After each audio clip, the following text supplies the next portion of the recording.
Salut à tous et bienvenue sur la page YouTube de Homemade School.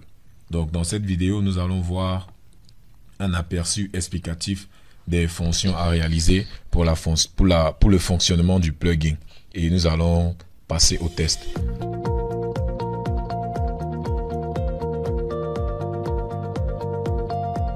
Donc ici, le code est très long à écrire. Il prendrait beaucoup de temps pour la réalisation de la vidéo. Donc nous allons passer à créer le plugin et ensuite expliquer chaque ligne de code. Vous allez facilement vous retrouver vu que nous avons fait dans la première partie de cette formation. Donc ici, nous allons descendre au niveau de la partie utile. La partie utile, en effet, commence ici. Donc, comme nous l'avons dit, nous avions notre interface graphique. Notre interface graphique devait pouvoir parcourir un fichier. En tout cas, nous avions deux boutons pour parcourir les fichiers pour aller les chercher. Donc ici, c'est ce que nous faisons. Nous faisons un parcours. Nous venons choisir quel type de fichier est-ce que nous recherchons. Ici, il s'agit de rechercher le SHP. Puis, on prend le fichier et on l'importe. Donc, rien de trop compliqué.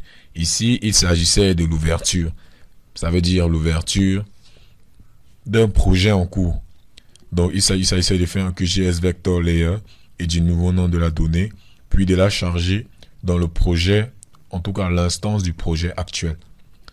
Ici, ce n'est pas aussi très compliqué. Donc, nous avons ouvrir 1 et ouvrir 2.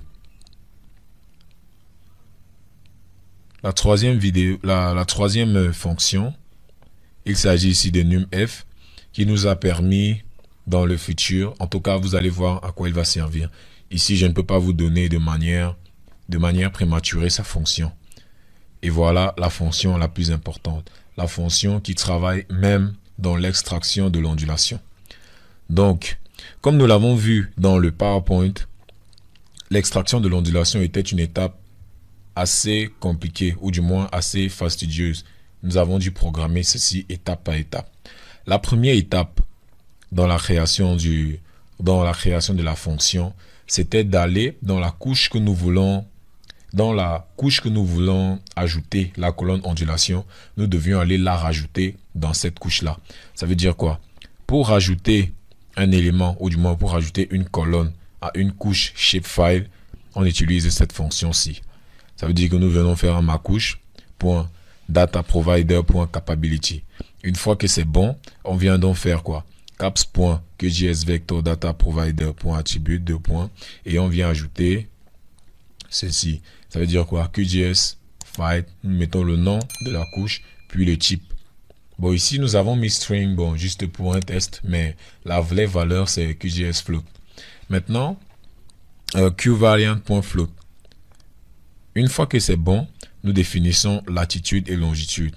En parcourant le fichier, en parcourant notre couche, nous affectons à chaque fois dans nos deux listes les valeurs correspondant à l'indice de la couche. Ensuite, une fois que c'est fait, nous récupérons la latitude. Nous récupérons la latitude et la latitude en haut, la latitude en bas, la longitude à gauche, la longitude à droite. Comme nous avons dit, il fallait faire un quadrillage, ou du moins, il fallait trouver les 4 points les plus proches de la longitude que nous voulons interpoler. Alors, ces 4-ci nous servent à ça.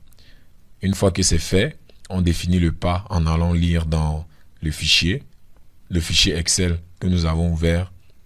Puis, nous entrons donc dans la phase de calcul.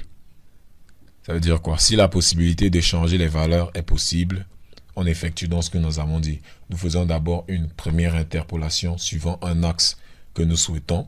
Puis nous faisons une deuxième interpolation. La première interpolation se passe ici. Elle nous donne comme résultat LI1 et LI2.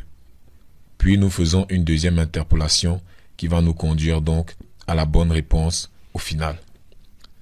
Donc il s'agit là du petit code que nous avons écrit pour mettre en place ce plugin.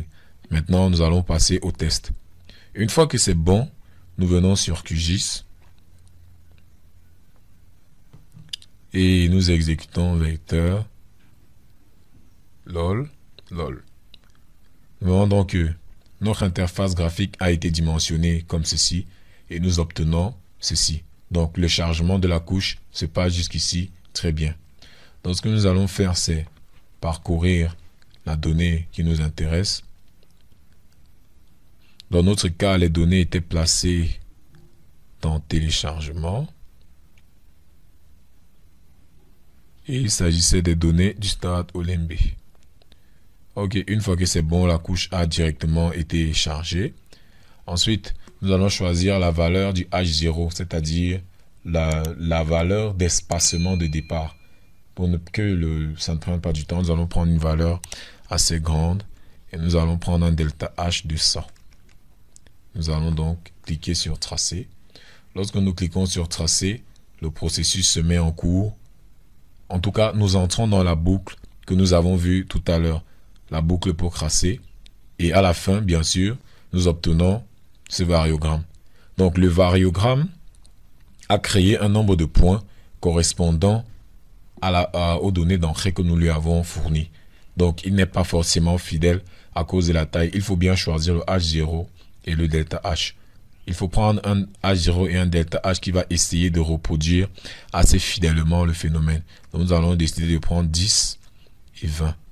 Nous relançons la boucle. Ça peut aussi prendre plus de temps, mais celui qui en résultera ne sera pas forcément différent de celui qui a été affiché, mais avec une meilleure cohérence. Le code source de l'application vous sera fourni. Il n'y a pas de problème par rapport à cela. Donc, pendant qu'il est en train de charger, comme je le disais, lorsqu'on clique ici, nous entrons dans cette phase-ci du code. Ça veut dire quoi? Nous venons ici. Il s'agit vraiment de la partie critique. Ça veut dire que nous entrons, nous faisons la boucle et nous exploitons la donnée. Donc, ça a été fait. Et vous voyez que nous avons obtenu ceci, qui est plus fidèle que l'ancien. Et qui va montrer au mieux les données. Nous arrivons donc au terme de cette vidéo, au terme de cette deuxième partie sur la formation en réalisation de plugins QGIS. Nous espérons que vous avez appris. N'oubliez pas de liker et de vous abonner. Merci.